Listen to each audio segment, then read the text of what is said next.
Hey y'all, producer Jessica here.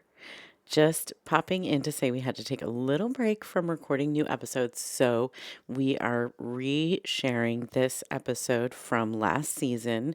It first came out in August of 2024. So you might hear some clinking of ice and glasses. It was a very, very hot day when we recorded, but it was also smoking hot because we were talking about romance in polyamory. We're going to break down some of our favorite romantic movies and what they're all about. It's a really fun one, celebrating the tail end of Valentine's season and also getting ready for a really exciting upcoming episode with Dean Spade, author of Mutual Aid and his latest, Love in a Fucked Up World. So tune in for that in a couple of weeks. And if you missed the romance episode the first time around, here it is again. Enjoy. Sarah. Yes, Alex? What do you think would be more romantic? Me like blasting a boombox on the front lawn or leaving chocolates on your pillow? Good question. I think blasting a boombox on my pillow, please. Okay, so you want the chocolates on the front lawn. And the chocolates on the front lawn. Boombox on the pillow. Got it. So next time you can't sleep, you could just do that. I'll see you at 2 a.m. Yeah, sounds great.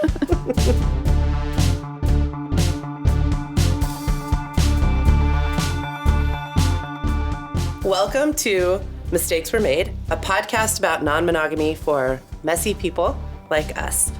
I'm Sarah. I'm a queer, non-monogamous therapist, parent, writer, podcaster, and helpless romantic, hopeless romantic. You're quite a What's romantic. the one? What's the one that's cute and not pathetic? They're all cute when you do them. I'm her husband, Alex, a communications professional. I mostly work at home these days, so I think the pinnacle of romance is somebody folding the giant mountain of laundry that's sitting on our couch, so I don't have to look at it during my workday. And it's amazing how that opportunity just always exists in our lives. For the grandest romantic gesture is just always there. It's just right there. Asking, would you like to do this today? And the answer is... No. At least it wasn't yesterday. It's, I feel like, really under-recognized as a renewable resource. Laundry. We could power the world with the eternal mountain of laundry on our couch. The neglect, the energy of neglect could Inertia. move mountains. Yeah, inertia. But not mountains of laundry. No, definitely not. I'm Jessica here producing, resident monogamist. I agree that folding laundry is basically the height of romance. It's incredible. And like we said, there's always a chance to do more. There's always a chance for romance. That's not a real song. I'm gonna just make it up. So we're talking about romance today. Sorry, if it wasn't obvious. If you couldn't tell. Today's topic is romance. What do we mean? What a topic. What do we mean when we We're say going to that? talk about what we mean, and we're going to talk about how it fits into a non-monogamous context and explain to you, the listener, how you can be romantic even without conscriptive monogamy and relationship escalators. Is it possible? Let's find out. Let's find out. I'm based on what we have for the script. We're probably not going to explain it. We will explore. You know, I think the good news is nobody is tuning into this podcast because they think that we're going to land on an explanation. Whereas season Done. 4, it hasn't happened yet. Solved. Figured it out. Check the box. Sly within. Just like- listen. Yeah, we know the arc. You start with one question and then you summarize by having identified 150 questions. And then you do your outro. So yeah, what do we mean when we talk about romance, Sarah?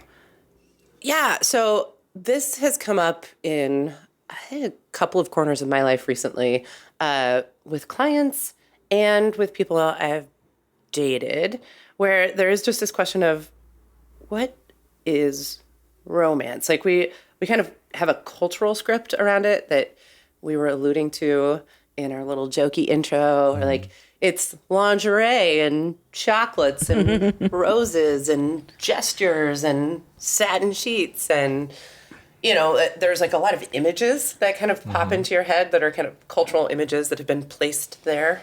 Right. There's a whole holiday. There's an entire holiday, right?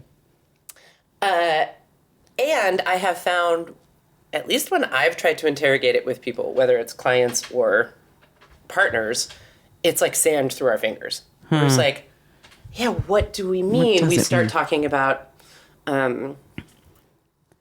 sex, right? Or we kind of talk about those cultural scripts, or we talk about that feeling of butterflies in your stomach and someone's making declarations and like, doing gestury things and you don't know if you like it or not. Like that has kind of come up. And so I think that just got me contemplating if the way we define romance in this kind of not super interrogated way has some kind of toxic, monogamous, maybe sexist qualities that are worth pulling out so we can see what else is there. As you're saying that, it's making me think about how all of those gestures and cultural scripts kind of are circling around trying to entice somebody to change their life or their like sort of like relationship structure or where they are and like move towards you in some sort of like meaningful way. That's interesting. Which is interesting when, I mean, that's obviously kind of what happens in all of the narrative scripts around romance and like moving from being single to moving in together and getting married and stuff like that. Those are all things that like a romantic gesture would like be the thing that marked your transition or kind of enticed you into that transition. But what about when you're in a context where what you want is, stability? Or you want exploration, but without a kind of like goal in mind. I also, what I hear in that is the assumption that you're kind of trying to convince someone. You're making an argument for something. I can afford chocolates and thought to purchase them, and thus you should spend your life with me. And obviously there's gender elements to this because in every cultural script and story, it's like the woman is skeptical about the man. And then the man has to kind of like pull her towards him, convince her of something through romance and romantic gestures. And we, again, like alluded to those at the top of the episode, and we're going to get into some of our favorite cinematic depictions of those. Maybe we should dive right into those now. I let's mean, do it it. seems like you're making me think about them. So like there's, romance has this whole genre, the romantic comedy, right? And I feel like sometimes they're funny and sometimes they're not, but it's just a genre that is the Sometimes they're insanely toxic. yeah. And you like go back and watch it and be like, oh my God. Yeah.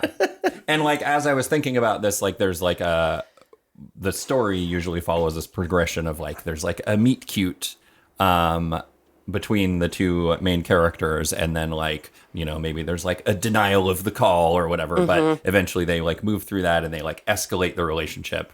And then, in the last 30 minutes, there's like some kind of rupture in that relationship. And it's like, they're going to be apart. And then there's a grand gesture, usually by the man to the woman to like reaffirm their like commitment and desire and like accept that they want to have the relationship, which again is probably a transformative relationship where they're moving in their, from one phase of their life to another phase of their life together. Yeah. And it always goes that way, pretty much, right? It pretty much does. Yeah. So what's your favorite version of that? Well, the story? the most iconic imagery I think from a romantic comedy movie is like John Cusack holding the boombox on the lawn with the trench coat from Say Anything. Certainly for our generation. Yeah, and that movie takes place in Seattle. Oh, really? It's like, I think it's one of the first Cameron Crowe movies. Rom-com auteur. who I think is kind of annoying in some ways, but What else did he go on to direct?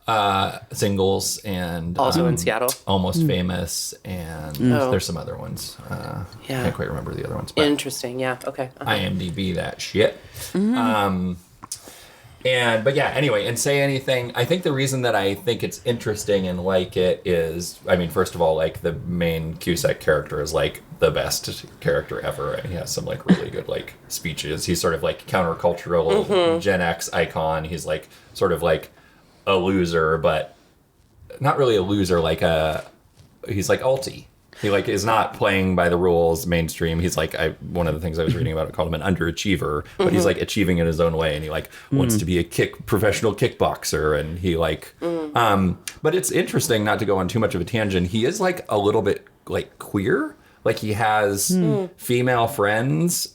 He's always depicted like hanging out with his female friends. That's and like right. playing guitar, and like he is at odds with there's a bunch of scenes where he's like talking to his male friends, and his male friends are like giving him toxic relationship advice and Right. like misogyny, and he's like rejecting that.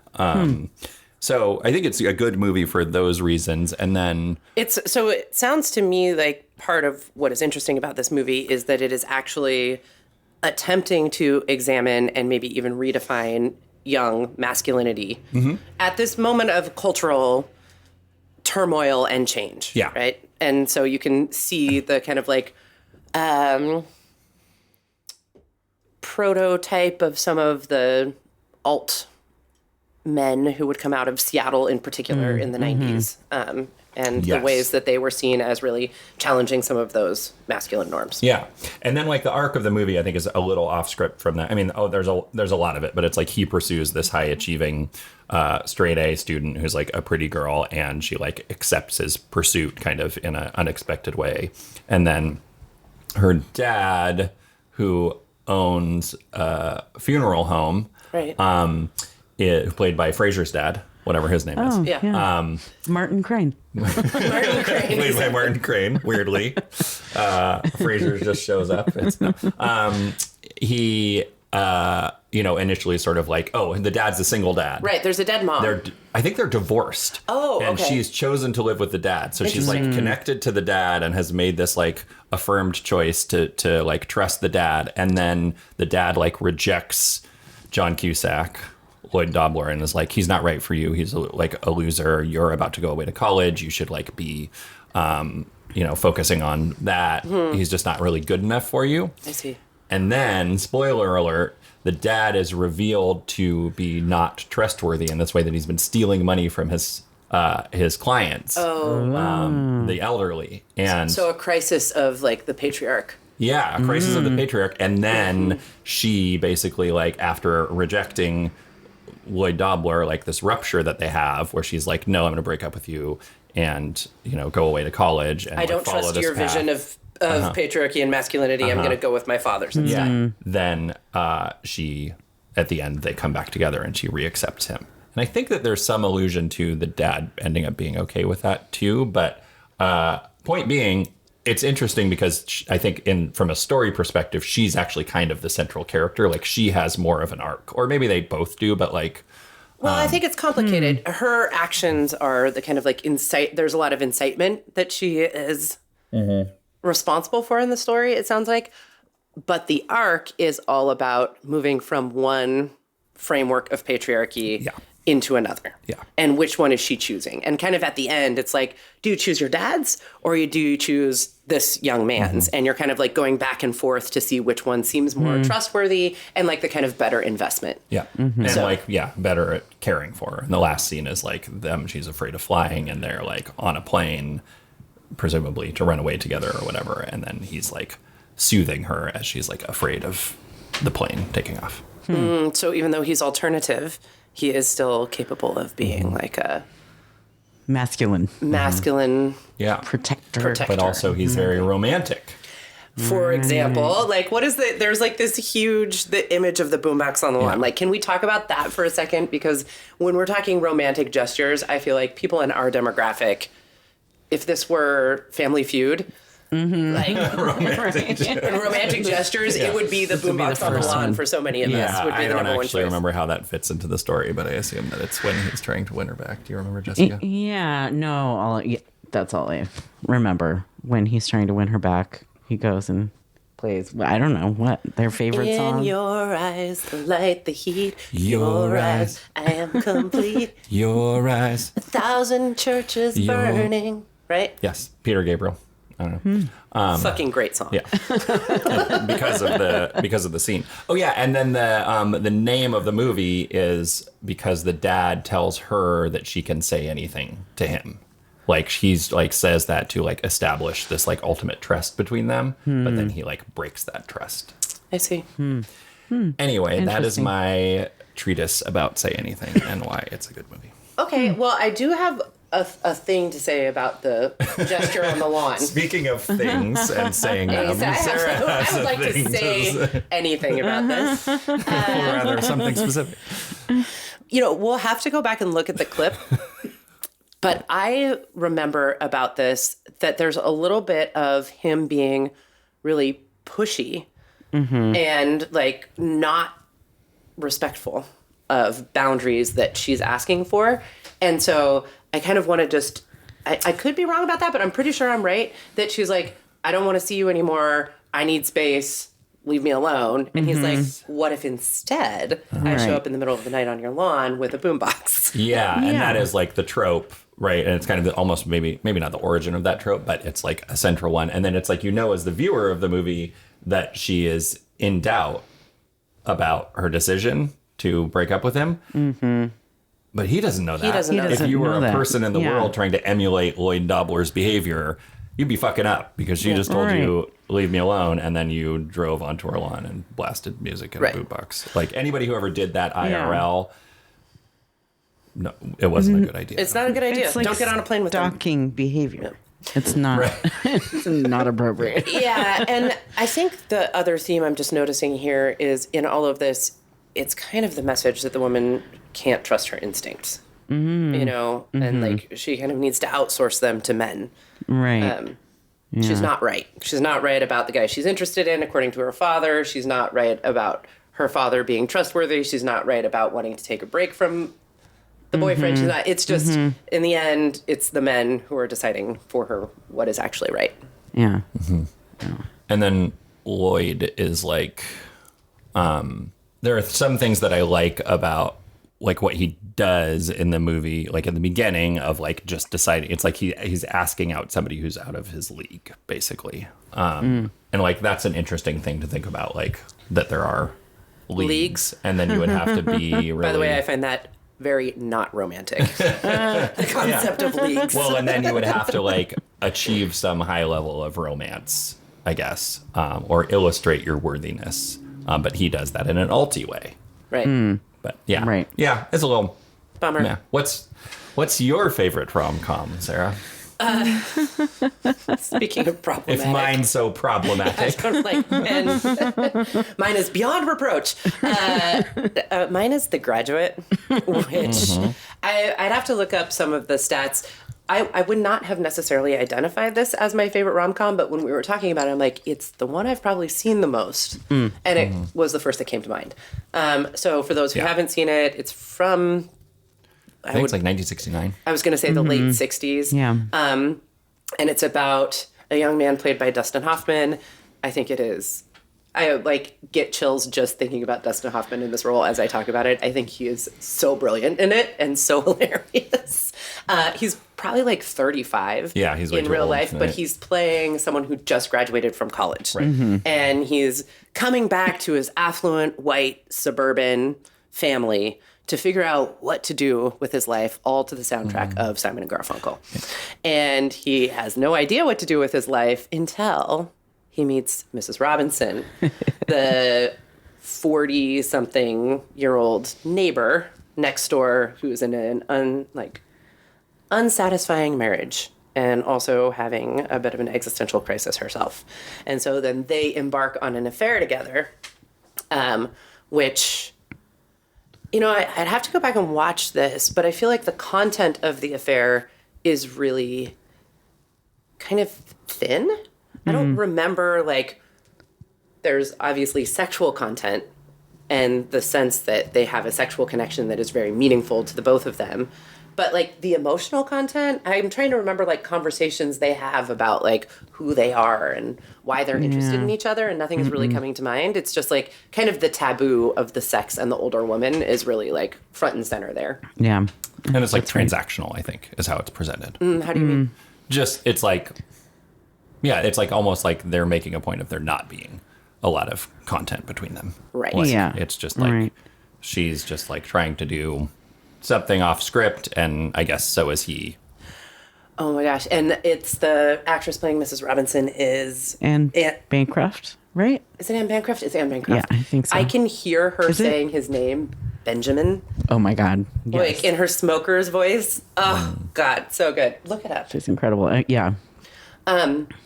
So what's interesting, though, about that romantic comedy, if you want to call it that, is that there's actually two arcs. So in the first, and spoiler to anyone who hasn't seen it, in the first arc, there's the romance between Benjamin and Mrs. Robinson, and a hotel scene when they first hook up that I think is one of the funniest scenes in all movies ever. When he tries to kiss her, but she still has smoke in her mouth. It's so good.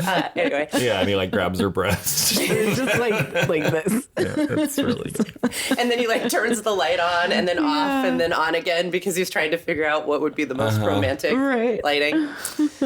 Anyway, it me in so many new relationships that I've had in the past 5 years. It is. We should rewatch it just for the like depiction of your orientation towards like romance and casual sex as a person in their 40s. Right. You know, And how she different just it is. doesn't give a fuck. She doesn't give a single fuck. She's like, oh my God, can we please just Do what we came to do. do what we came to do? That's like literally a line from the movie. Yeah. So there's that whole relationship arc, and interestingly enough, there is this sense that the whole community is pushing Benjamin towards a romance with Mrs. Robinson's daughter Elaine, Right. while they're also having this affair. Yeah, and Yeah. she's presented as like the solution to his like existential malaise and Elaine and plastics. Yeah. The recommendation is that he Plastics. marry Elaine and go into plastics if he wants to have a successful life.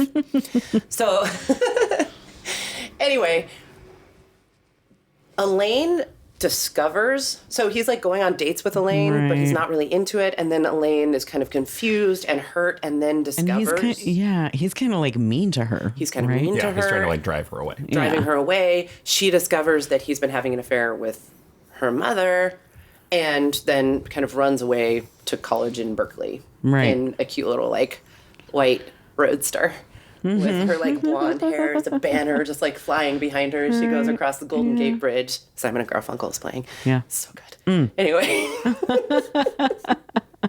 Now, then it's like he comes down to apologize to her and like make amends, and things Yeah. have ended with Mrs. Robinson, and they have some kind of romantic time of their own that is just a montage of them walking around on the Berkeley campus. Yeah.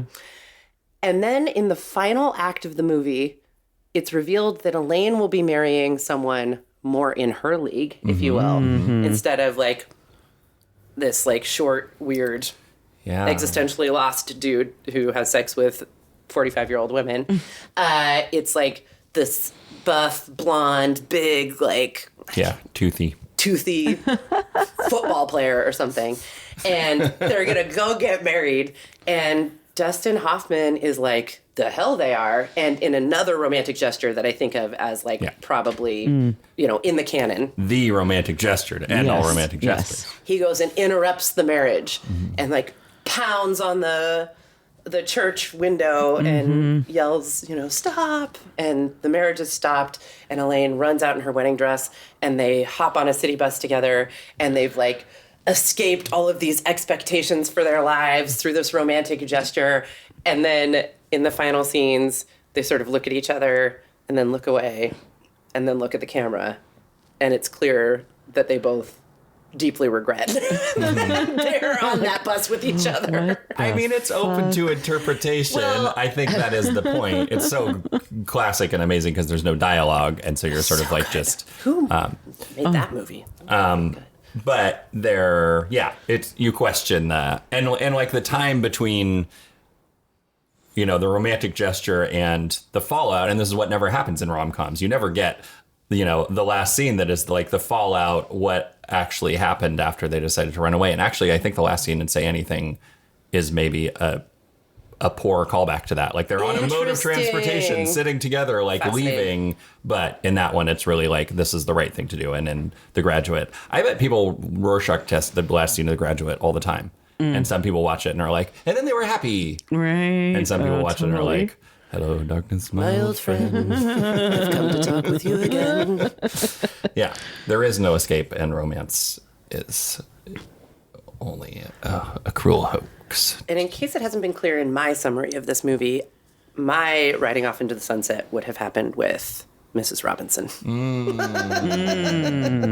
Yes. Wow. So you are Dustin Hoffman riding off into the sunset with Mrs. Robinson. That's but I want to have a queer affair with Mrs. Robinson. I want to have a queer affair with Lloyd Dobler.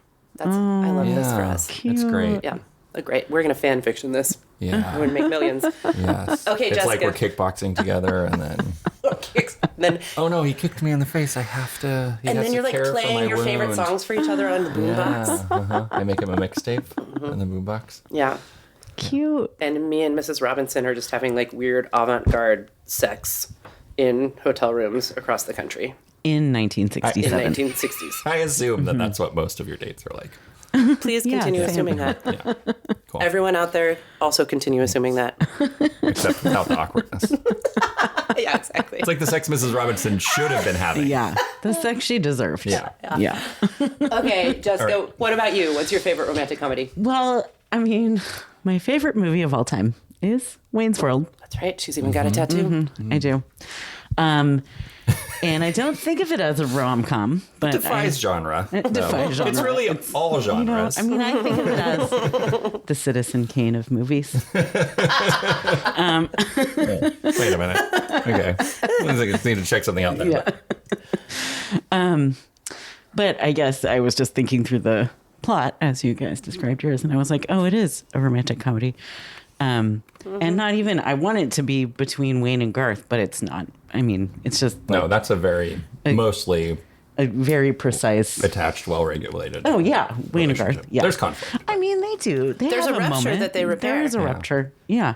Wow. Because Wayne kind of. Well, do they get? Is it over money? Yeah, it's over money. It's not because And what to do with their show? Wayne leaves him Yeah. at the show. Wayne leaves them at the show. Right. It's not because of Cassandra. Not because of Cassandra. That's No. The two reasons that Yeah. could leave each other. Right. Interesting that this is the one movie we've talked about that is directed by a woman. Yes. Mm-hmm. And Penelope also, Spheres. I was thinking about how our little mini canon here is incredibly white Yeah. Yeah. It's true. and really also speaks to our generation in that respect. Yeah. Okay, continue. Yeah. Please. Well, I don't know. Like, this is maybe not related, but I think the other thing that was just really coming up for me in the conversation so far today was how there's supposed to be like surprise baked into romance, and that we really sort of see that as like I mean, the grand gesture is often a surprise. So in the case of Wayne's World, he gets his girlfriend after the rupture. He gets her an audition with a big record label executive, right? That's the grand gesture. And so I guess that's like pretty clearly a good surprise, right? Right. But I think like such a common trope is like someone is leaving on a jet plane. And then there's like a scene of sort of chasing them down to like reach them at the airport. Which Wayne does. He goes and gets her at the video shoot. That's true. That's true. He gets her at the video with shoot. another Benjamin. So many Benjamins. Benjamin. I rewatched Wayne's World with somebody who had never seen it. I mean, this was a couple years ago now. And so that gave me like sort of fresh eyes. And she's a little younger than us. Yeah. And also has just not watched a lot of movies that normal people have watched. Sorry. I I mean, I feel like it is a generational thing. Yeah, it could be. Also, just not spoiled by all of this toxic shit, because my conclusion was the story is pretty, like, what Wayne's behavior is poor in relationship Very to bad. Cassandra. and it's like he just, goes straight from like working really hard to like win her over by learning Cantonese and like supporting her career, and then he gets extremely jealous extremely quickly and starts trying to undermine her Right. away. Right, And immediately. like that's the source of the rupture. Based on no evidence. Based on no evidence. Yeah, he just can't. It's like basically the story of like a guy who can't hang with being in a relationship with somebody who he perceives as better than him. Right. Out of his league. Out of his league, yeah. Right. But he needs more Lloyd Dobler energy. He's just Right. like too unconfident and undermines himself. Interesting. And yeah. Yeah. Right. Well, and it is interesting that the Benjamin in this case, is a creep and is trying to steal his girlfriend, but his girlfriend would never go for a creep like Benjamin. He's autonomous. Exactly. Yeah. She's a And that's whole where ass person. Do you think you see that there's a woman director behind that movie? Because she is like a kind of consistent, well-developed character who follows her own path throughout, Yeah. and is not necessarily swayed by what the men in her life Yeah. want of her or want to extract from her. Yeah. She's got her eyes on the prize. Which is a record deal with Sharp Records. Yep. Frankie Sharp, Sharp Records. Okay, so thank you for going on that little cultural walk with us about our favorite movies. I think the themes that we've pulled out of these rom-coms is this idea that there is usually like a kind of push-pull that makes people uncomfortable. There's some sort of big gesture that is both a surprise and, again, maybe like pushes people's boundaries in ways that don't feel great. And there's absolutely no exploration of what happens after that gesture. It's just kind of like the stories move towards that gesture happens. There's a tiny denouement, and we have no idea. Yeah, it's like a story of escalation Yeah. with some tumult in it. Okay, so obviously all of these movies are conscripted, heterosexuality, and monogamy. Yeah, like why wasn't Benjamin dating Mrs. Robinson and her daughter? Edgy take. Hot take! Wow. If they were truly free, can a mother and daughter be metamors? No. Whoa. Whoa. No, thank you. How about this? Wow, I'm just imagining how annoyed I would be if my mom was dating oh one of god, my so annoying. Are Wayne, Garth, and Cassandra in a throuple? in a throuple. It's a good question. Yeah. Wayne's deep relationship with Garth as something that does not threaten his relationship with Cassandra and vice versa. Seems like it is. There's some polyaffirming content there. Yeah, there could be. Unspoken. Yeah. Okay. So Sorry. we've kind of identified some of these toxic scripts, and now we're asking the question of how do these apply or not apply to polyamory? What is romance, or what does it feel like if you're really trying to not follow those scripts, or if they don't apply to the kind of relationships that you have, Right. stage of life that you're in, who you are. Yeah, and I think that starts to beg the question of why do people, other than this cultural sort of influence programming, why do people want romance? Like, what do they like about, what is the positive feeling of romance? I think to be seen as valuable and wanted. At bottom, probably. The sense that in a world of people, this person has identified you. They've chosen you. They've chosen you as the person that they want, and Yeah. they will go to great lengths to show you that. I'm not obtuse about what is appealing about that. Yeah. And then there's also the like feeling that gives you. That's kind of what I was like, I think you're right. But what I was kind of driving at is this like feeling of like butterflies, like this excitement that is like maybe a different kind of excitement than, any other that you experience in other parts of your life or like ways. Right. The butterflies. So that is one of the things that has come up as, I think, an important lens for exploring romance. I cannot take credit for this. This is just something that I've kind of noticed on therapist Instagram and in my own therapist's office. This question of whether or not butterflies, that kind of feeling of fizzy excitement, do they like me? Do I like them? Where is this going? Push pull, that we have, at least I have always assumed was like a truth beyond beyond reproach, that it's just true. That means something, and what that means is important and good, and you should definitely like follow that feeling. Courageously follow that feeling, because it means that like the relationship has chemistry and potential that cannot be denied. And so more recently, I've seen people asking if those feelings are in fact signs of establishing disordered attachment. Right. And the sense of not being safe. And if it's actually your nervous system responding to this feeling like, I don't know if I'm safe here. I don't know if this is actually moving at the right pace. I don't know how I feel about this person or how this person feels about me. And we're in this kind of like jockeying for position almost, or power. So I want to name that and then just like offer it back to the two of you and see what comes up for you. Because I have to say that was like a pretty, when I heard it, it was both very challenging to me and also felt right.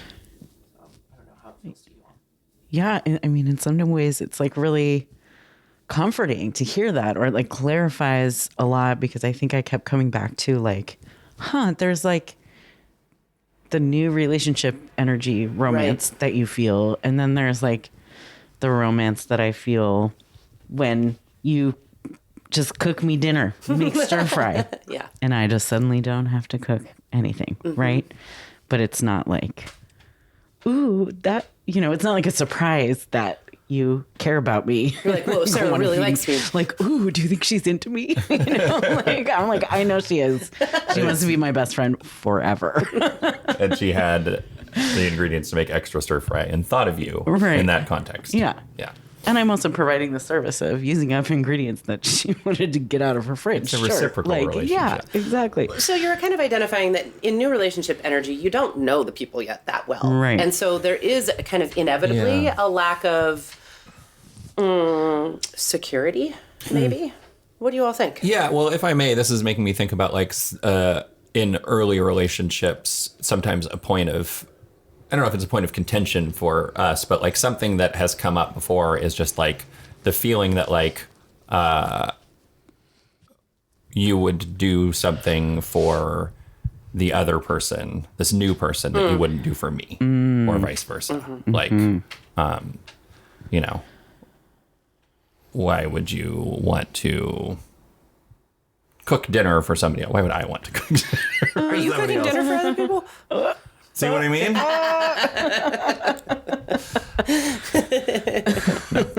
No, that's actually, if I'm cooking dinner for somebody, then I'm ending the relationship through the terrible dinner cooking that I'm doing, trying to drive them away. But you know what I mean? Like you would do things in a new relationship that you wouldn't do, romantic things that you wouldn't do in an established relationship. And if you're the person, who's in the established relationship, like that kind of sucks. Like it just like feels. You're still like trying to impress someone or like show them a version of yourself that maybe isn't your like most integrated, most consistent version, but it's a part of yourself that it feels good to show off. Yeah. Right. Which I don't think there's anything inherently wrong with that either. No, I don't think so either. But it's a contrast that like is acute, it's stark, that you can see. And I think, polyamory allows you to see that because those two things are happening concurrently, right? Like if you're in a long marriage and you're like, the romance is gone, it's kind of like, well, you can't remember exactly what it was like, or like that's taken a long time to happen. The romance is now folding laundry and doing taxes, right? The romance has transformed. It's transformed. I will say. It is not gone. It has changed, shifted to something more valuable. If somebody I was in a new relationship with came over and folded my laundry, I'd be like, weird flex, but yes. I want to be really clear that so I am romantic. super open to that. On board. But then it is complicated because, in new relationships, for me, Yeah, it is so complicated. Obviously, in my life here at home with children and a lot of community and a lot of responsibilities, and my work is like that too. And, but other elements of my life, from like my court case, it's just like a lot of really needing to show up and be responsible, integrated, adult, dependable, all of those things. And it's true that with a new relationship, there is a part of me that wants to show a different side of myself, something that is more wild and kind of less dependable. And I'm just like, Right. I got plenty of that dependable shit going on. Yeah. I know that I'm valuable to people in that way, but I think sometimes other parts of me don't know if they still get to be expressed. Yeah. And so I'm going to offer that here too. And so what if the I romantic... got like a little bit of the manic pixie dream girl thing going on sometimes, and I know it. And I think if the two of you saw me in that context, you would be like, wow. Yeah. This manic be very pixie dream manic. girl has to wake up at 5:30 tomorrow morning. Does she know that? Yeah. What if doing all of that is the process of, and maybe this is kind of what the theory you're citing was saying, is the process of tricking somebody into accepting you for, like, showing them your best self so that they will accept you for your worst self. And you know what I mean? Like that is what sort of romancing somebody is, and what you're trying to do is slowly move them closer to somebody who is, I guess at worst, is unable to escape who you really are, or at best is like seeing who you really are and embracing it. But if you showed them that on the very front end, they'd be like, yikes, that's a big fucking pile of laundry over there. Yeah, get your shit together, lady. Yeah. I mean, I think there's got to be some like matters of degree here, right? Like if you're pretending to do or be or like a thing that is completely like that you actually hate, that's like, that's not fair, right? That is tricking somebody. I like the example that my go-to example with Curtis, my husband, is that I really like movies, namely Wayne's World, but also all other movies.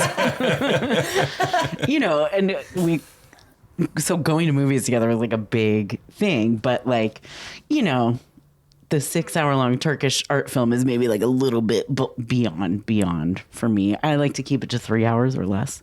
But like in the early dating phase, I would have gone to, and I would have gone to one of those things where you're like watching movies for 36 hours without sleeping or whatever. Sounds like an adventure. I don't fucking now I'm understand like, why oh my Curtis, God. he'll never invite me to the Turkish art film. Yeah. I'm like, I like going to 6-hour-long Turkish art films. Yeah. Fuck, Because you man. probably have a date. Probably in a 1968 era hotel. with With Mrs. Robinson. Mrs. Okay. Robinson. I do feel like we got away a little Sorry. bit from the butterflies feeling. Yes, and I wanted to come butterflies. back to that. It Yes. made me think about the word limerence, and so I looked it up, interesting. and I think that word Limerence? basically means that. Limerence is... Limerence. Let me just go off the top of my head here. Is a state of mind that involves an obsessive attachment to another person, also known as the limerent object. It can feel like a strong, irrational, and involuntary form of love, and is characterized by a longing for the limerent object's attention and a desire for the relationship to be reciprocated. Limerence is different from love or lust because it's based on the uncertainty of whether the other person also desires you. Well, yeah, there you go. So So that's there a was a pretty word good- for it. Cool. yeah. Okay. Yeah. So I think the distinction that we're saying is like, we want to use a word, I suppose, discern between limerence, which is, I think that sounds like unhealthy, unsafe attachment to me. That sounds like you don't feel safe in the care and interest of another person, and you don't know how to communicate that back to them. And there is like this push-pull that is exciting, but ultimately like dysregulating and doesn't feel very good. We're looking to discern that from romance. Right? This kind of gets back to the heart of the podcast here, which is we have an entire culture that tells us that feeling is romance.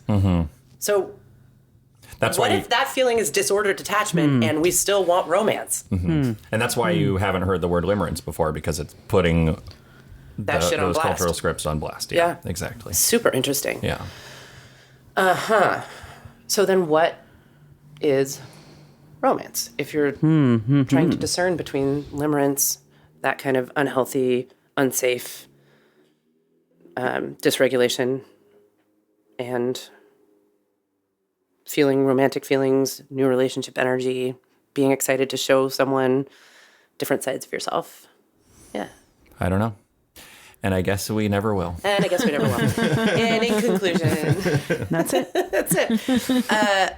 One word that has come up a lot as I've explored this with clients and partners is curiosity. And I think, I don't know if this is universal or personal, but I think for me, someone being curious about me in a way that feels like attuned and not just about kind of trying to extract information from me to manipulate me, which makes me sound so untrusting. But I do think sometimes in these scripts, especially between men and women, it can feel that way. Like, sure. I'm going to get this information, then I'm going to turn it on you and use it in my kind of like, Right. in this cultivation of To limerence. win you over. Right. But Right. they're still winning. Yeah. Yeah. So I think like a real curiosity that is not just like me as an object of limerence, right? But is me as a person, where Yep. it feels like this person has identified, sees me as someone they're interested in, not someone they're trying to like get.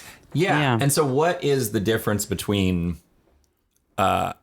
being curious and interested in somebody not as an object and not as an object? Because I can definitely see like what the idea is here is that like, you know, the thing that stuck out most for me about that definition was like the limerent object. It doesn't matter who they are exactly. They're just an object of your desire. So like, what is the other option with somebody that you don't know that well, or you've just met?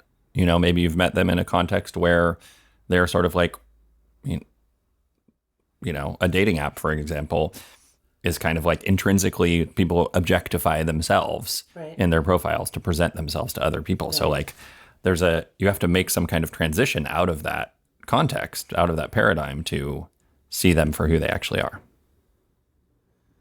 So they're not an object. Yeah, I mean, I don't want to sound pedantic here. I'm asking you to sound pedantic. Okay, so I will. So I would like to sound I'm just a pedantic, dumb little object over here. Explain it to me. but I don't think you ever want to treat people like objects. I think Yeah. people are always subjects, and it's just they're subjects you don't know very well. Yeah, I wasn't trying to suggest that you should. I was just trying to suggest that it's hard not to. Oh. But I think maybe that it being hard not to has to do with the fear of being rejected. Mm-hmm. Right? And so I think a lot of that, like, I'm going to kind of treat you as this, like, object to get and to, like, woo over Yes, my side so that I don't have to risk feeling rejected in some So that I'm safe. so that I'm safe. Yep. And it doesn't actually feel like it's an attuned interest or like a kind of compelling presence to what is happening right now and here. We have a close friend, and she says that, you know, what if you considered real kind of romantic courage and real romance as the courage to be confident in potentially liking someone more than they like you, and being okay with how that might unfold. And that is like truly a romantic position to take and gesture towards someone. And I think that's kind of an interesting way of interrupting some of this like cultivation of limerence and the objectification of partners. Yeah, that's amazing. Like, maybe hard to achieve because of insecurity, but like, yeah, imagine that you're meeting people or developing a relationship with someone and your whole orientation is not around how they feel about you, but around how you feel about them. Right. Which is the thing that you actually have control of and can embody authentically. Like, you don't have control over how somebody else feels about you. I would also argue that for me, at least, it's the entire point of polyamory, right? Because I'm not trying to win people over so that I can do this like league jockeying for power and position in my life. I'm trying to get to know people and be known by them and have more opportunities for that type of intimacy. Yeah, as a counterpoint, I want to say that there is like a very common desire that I can see in myself for emotional safety that is not necessarily a bad thing or isn't like manipulative or objectifying, like at its very core. It's like often kind of conflated and Right. can be at an extreme, like that's all I want. And so I don't care about who you are as long as you just give that to me. But trying to get to feel safe with somebody so that you can share yourself with them is, I think, a normal and healthy thing to do. Absolutely. Absolutely. But I don't think your safety has to come at the expense of theirs. Right. You know, that like that's something that you can cultivate with each other. Yeah, for sure. But the idea that you would just be able to come with this sort of like pure externalized interest and love, so coming Sure, from a no. place of absolute security, is like, if somebody came at me with that, I would be creeped. Right. And I think that's something that you would one holds for oneself. You're not going around being like, I'm comfortable with loving you more than you love me, which, on day 3 or 4 is like pretty Just on the dating app. a lot. It's a lot. But I mean, I think similarly, there has to be a comfort with the possibility that you, in turn, will be really interested in someone or maybe less interested than they are Yeah. in you. And that, like, we're kind of, does emotional safety mean that the level of interest is always equal and expressed in exactly the same way? Like, what does it mean for Well- you, having identified emotional safety as, like, kind of. Yeah, that like maybe you're not, that it's okay if you end up not being aligned in that way. That it's Right. okay. And it doesn't even have to mean the end of the relationship. Right. Yeah. I think when you're coming from a place of insecurity, and like I think I've been experiencing this recently more than I had in the past, then that can become the desire for that security can become a powerful force that, can potentially kind of override what you're actually getting out of the relationship. Or, the fears about your like love or interest being reciprocated can be overwhelming. And I think that happens to a lot of people all the time in most relationships, as far as most poly relationships, maybe. It's interesting. I would say early on in our opening up, I experienced that so much. It was like actually every single relationship that I had, big, small, short, long, were completely overwhelmed by those feelings. I just felt like I was constantly navigating that kind of feeling of limerence, the like fear that it wasn't safe, that I liked someone more than they liked me, that they liked me more than I liked them, that I was going to put myself in some kind of emotional or physical danger. It was just like it was like 75% of the experience was just that. And people who've listened to the podcast now since the beginning will know that I spent a lot of time early on being like, I may not like this. And I think like a lot of people kind of like, well, if you don't like those push-pull feelings, if you don't like those butterflies, if you don't like the kind of emotional courage and physical courage this requires, maybe you're just monogamous. And I was like, maybe I am. I don't know. Like, do other people like this? Is this like what people are looking for? I mean, I do think that it is the compelling force for a lot of people who are new to non-monogamy. Yeah. And thus a large portion of the people who you would find like on field or something like that. Like, because it's so novel, especially for people who are in, long-term monogamous relationships, to like go back into that realm and like have that feeling again anew. There are definitely like a lot of people, and like really no shade necessarily, but shade that you should interrogate, that can be a driving force, right? A motivator. What do you think? I mean, I could have this wrong, but I am curious. It feels like in the beginning you didn't experience a ton of that anxiety, but that has become more a feature of your experience recently. Yeah, I'm not sure. I think there are a couple possible answers. I think one, having had the experience enough times of relationships abruptly ending, Yes. that like there's some like sort of lowercase t trauma there. Like of, attachment trauma with building yeah. connection with somebody and that, I felt good about, or that I was like getting gratification out of. And then that like ending very abruptly because of sort of what felt like external factors. So that's one. And I think that's in some ways like the danger of dating people who are in a new like relationship orientation. For instance, dating people who are new to polyamory. Like it's quite possible. Also, that I think people ending long established relationships, that there can be some risk of and then that just being like it's a new world, and you might be a really exciting feature of that new world, and then you might be jettisoned from that new world. And I know that that's an experience both of us have had. So that, and then also, my attachment figures, my dad dying, my mom not being like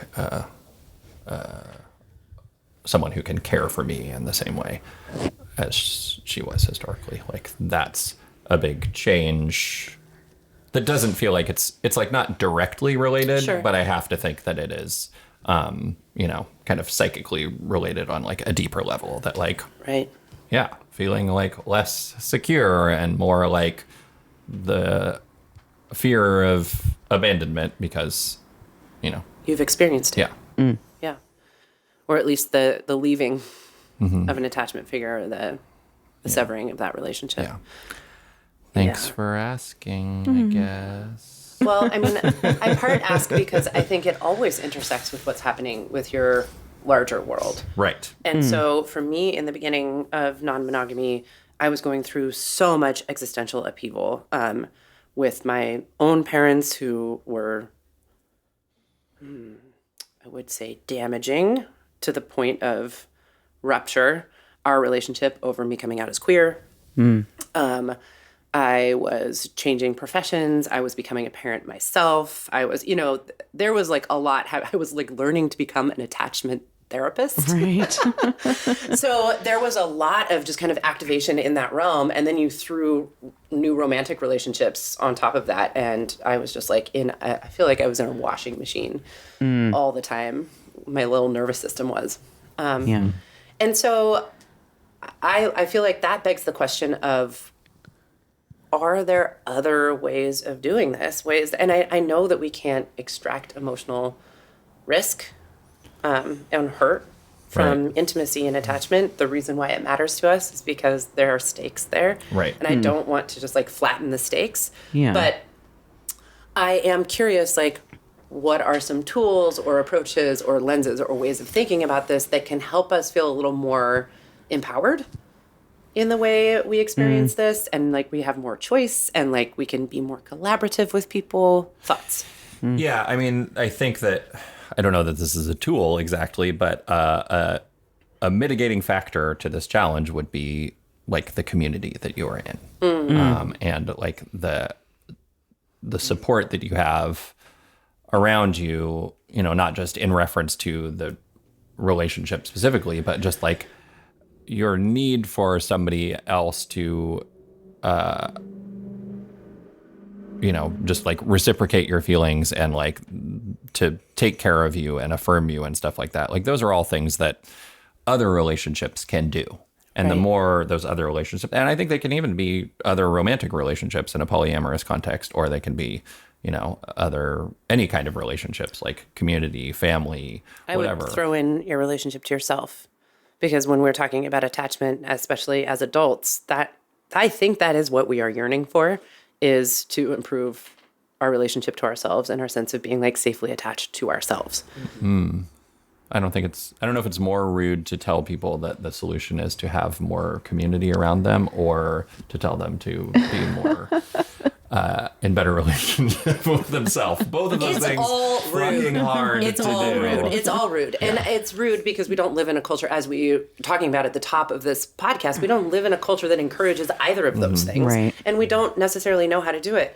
And for those of us who come from families where there was a lot of emotional dysregulation, not good communication around these kinds of things, it can feel like we're learning all of this new alone. But point being, if you don't have that stuff, if you haven't worked some of that stuff out, then you're going to be more likely to get pulled into a dysregulated romantic relationship where you're playing out all of the things that we're talking about. And that will be both uncomfortable and hard, and also will probably not end well. I also think it speaks to why the time arcs of romantic relationships are so different, and why I have always been really resistant to them. So I ask this question, and everybody is like, you're being a dummy on purpose. But I'm like, why is the arc of a romantic relationship, like the time arc, so much shorter than any other kind of relationship? Why is there an expectation that I would meet someone I didn't know at all, right? Tell them my deepest, darkest secrets, get naked with them, smash our bodies together, do all this push-pull, like make our nervous systems interact with each other, and like, you should probably do it within the first 6 dates. And I'm just like, that is fucking bonkers. You know, I have all of these friendships where, frankly, a lot of my friendships, we have done all of those things I just described in some way, shape, or form, but just over much, much longer arcs with each other. And I'm not trying to say that friendships and romantic relationships are the same, although a little bit from a relationship anarchist perspective, I might be. But I do think it's an interesting question when we're asking about like tools and things to be mindful of and thoughtful about, and like how we can care for ourselves and each other. Is that pressure to move really fast towards that kind of nervous system entwinement. Yeah, and I think that's because there's this sort of like vicious cycle of trying to, of the like limerence butterflies feeling and the desire to end at a place where you're safe, right? And like that will motivate you to expend a lot of energy in trying to like to get there. Basically, it's like it's fun, it feels good, and then or it can be fun and can feel good. And Sarah's face, no, it's not. I don't think it's fun. People find it. People get something out of it. Obviously, they do it a lot. And then you're getting to a place where you're like, safe now. I want to get there as fast as possible, right? Even though maybe then you're like, oh, hello, darkness, my old friend. Well, a little bit because the safety that you're chasing is a false safety, right? Yeah. Because there's not. I mean, to your point about community, or my point about your relationship to yourself, polyamory, I am drawn to it because it interrupts the idea that there is just a person out there who's going to like click with you in this way and solve all of your fucking attachment anxiety and make you feel like you belong in this world and that you're not constantly at risk of being abandoned. Yeah. The reason why I struggle with that is not because I haven't found the person I click with. The reason why I struggle with that is because of the family I come from and the culture I live in. And the solution to that is not limerence with 6 different people, right? It's something else that I haven't figured out. Yeah. Tune in next time. I really thought by the end of that I would have come up with the answer, but I didn't. You started the sentence and I then was you're like, I know I'm going to have something by the end of this, and I really didn't. So yeah, what else?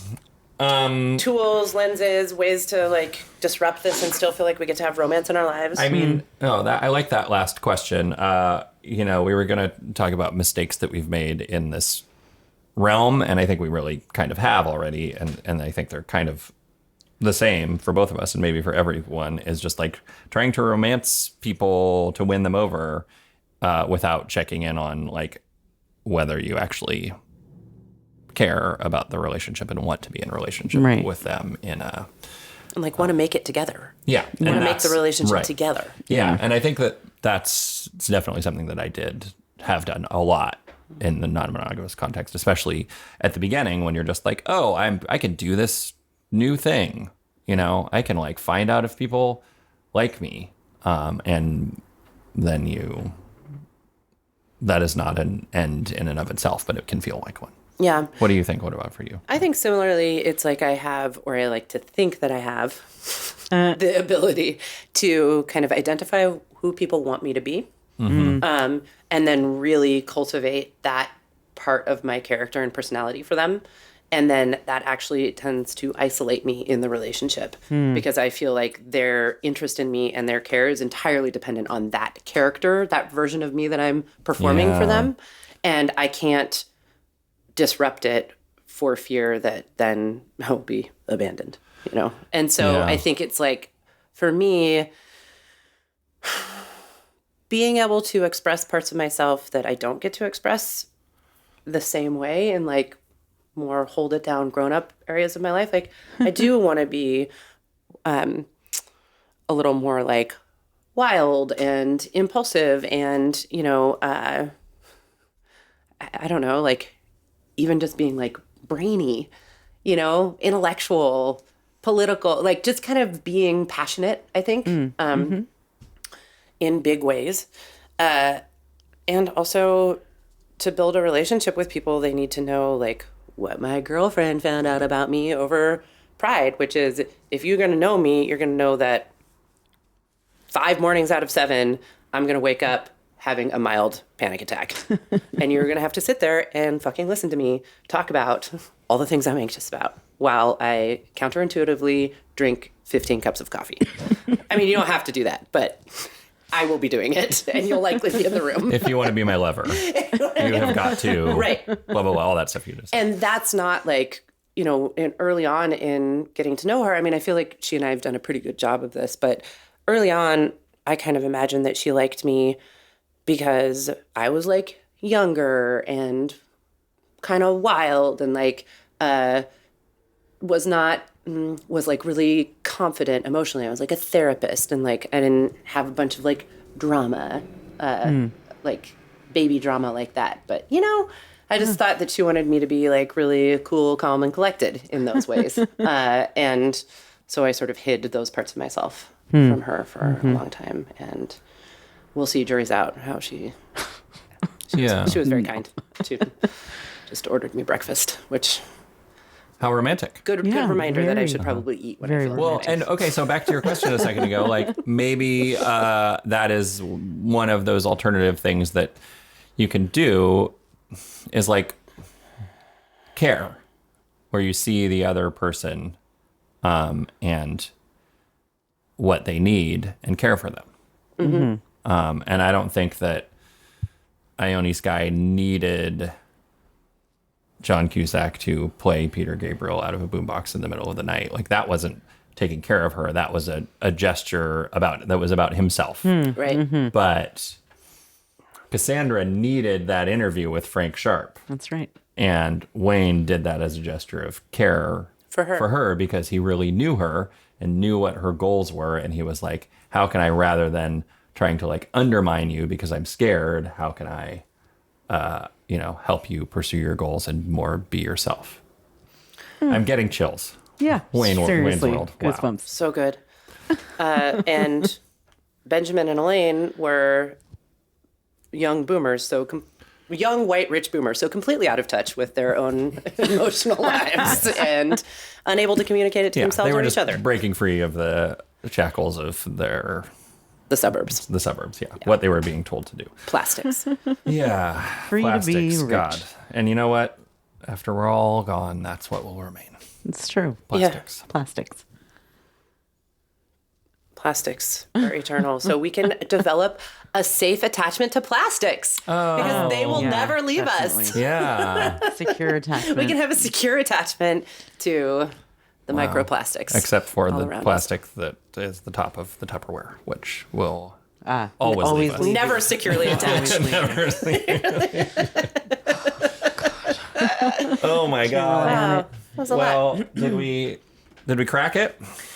I think that we've started to. In a way, I was joking as we were talking about the topic for this podcast that we are always talking about some version of the same thing through the lens of romance and limerence, or through the lens of like love and community, or through the, and it's about what we want our relationships to feel like and whether or not we can develop the language for that so that we don't just take on whole cloth what the culture and other people tell us the relationship should feel like. Well, and before we go, I do want to spend a second talking about like what is the way.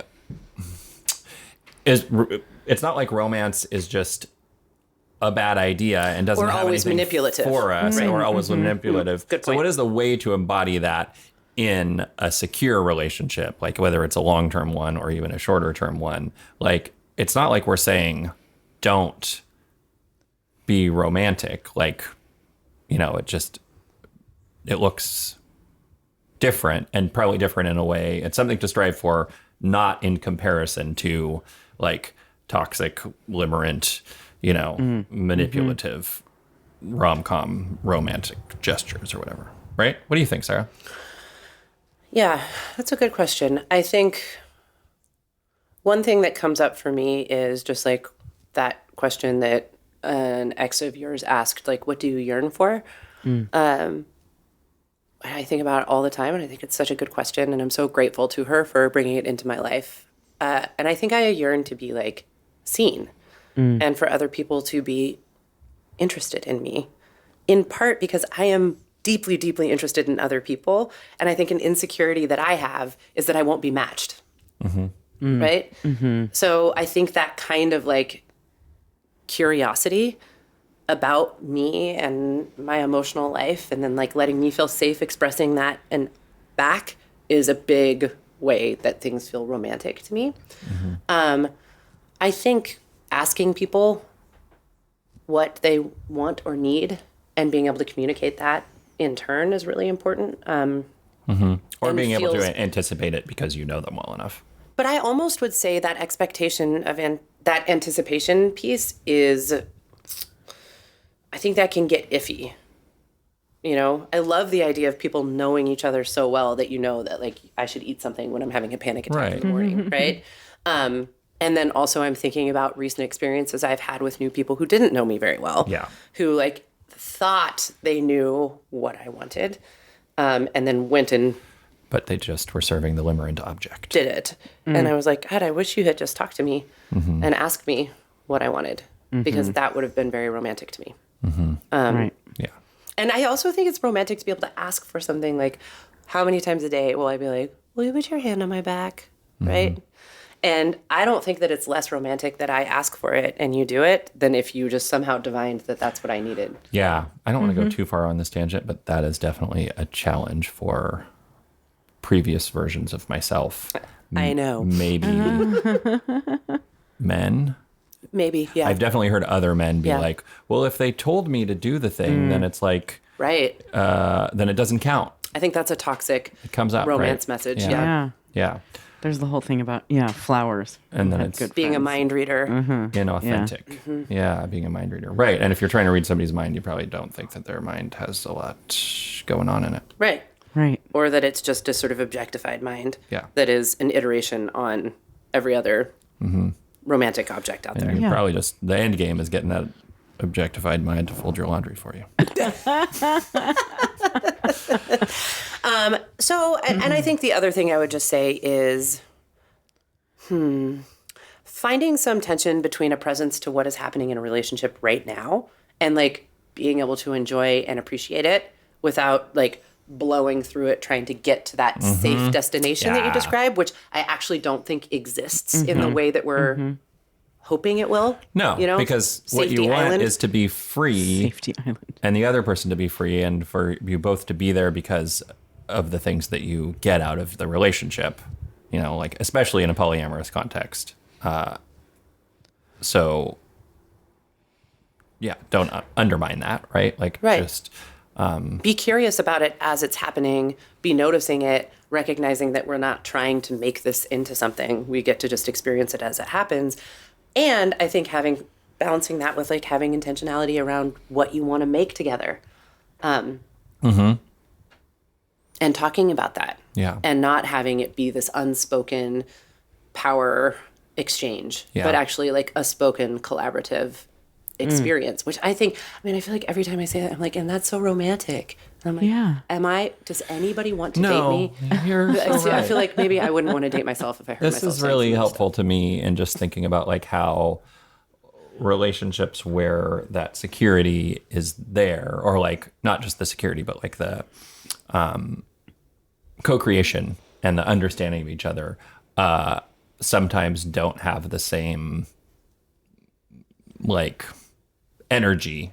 They don't evoke the same energy in me that a new relationship that's not secured Exactly. does. Limerence. And like, yeah, what's up with that? That's, I think, potentially a bad sign. And I'm saying this is like completely counter to every message I've ever received. So I'm open to hearing that I'm getting this wrong.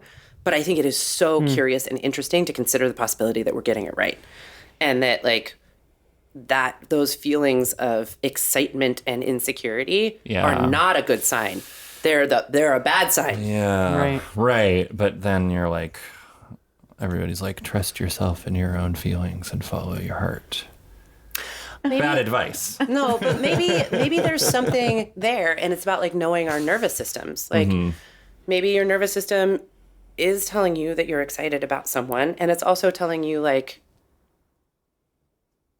listen to yourself, like go a little bit slow, like make sure that you feel safe as you pursue this. Like maybe it can be both things at once. Yeah. And it's not a either or. I like the idea that we would become like totalitarian dictators, and we would censor all media so that like you couldn't listen to songs that evoked this feeling as something transcendent. But I mean, I love those songs. Can I be really clear about this? I want you all to know, like, I love that music and a lot of those movies too. You know? But satin sheets are very romantic about what happens when you're not in bed. You know? The cat pukes on them? Yeah. Exactly. Exactly. And then who cleans it up? And the answer to that, very romantic. Yes. Very, very romantic. Well, thank you, Sarah and Thank Jessica. Thank you. So a hot, steamy episode, mostly just because it's really, really hot in here. Also very sexy. Very, very sexy. Very sexy. And I really appreciated exploring this. And I suspect this is like the beginning of us talking about this. Yeah, in I new mean, ways, I want to talk about how not this the end. plays into like casual sex. Yeah. For sure. And also sex. We could do an episode where we talk about sex. I'm thinking casual sex, long-term sex, Formal sex. formal sex. Just kidding. I'm sure there are other. Help me out here. What else is on the list other than sex?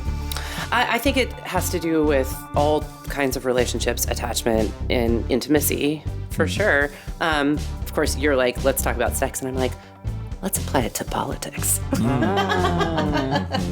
I mean, like, we're headed into an election year, and I feel like there's something about some of these, like, toxic savior scripts Dude. that might be relevant. Huh. Yeah. I would love for somebody to come and romance me in the political realm. God, actually, Political we butterflies? should be so Can lucky you as to be imagine? toxically romanced by someone in the political sphere. Yeah. That's how bad it is. We can't even hope for that. Nope. Anyway, I'm done. Okay. Sex. We'll talk about sex, I promise. Yeah, that'll be easy. Thank you for listening to Mistakes Were Made. Find us on Instagram. We'll put some stuff on there. I swear it will. Sarah will. At Mistakes Cast. And check out our new logo. And Butts. butts. Find us. Find our butts out in the world. And give us feedback, input, whatever you like. We love it when we get emails from people at on our Instagram or at mistakescast@gmail.com. Thanks, everyone. Till next time. Bye. Bye. I love you. Love you. Do you love me?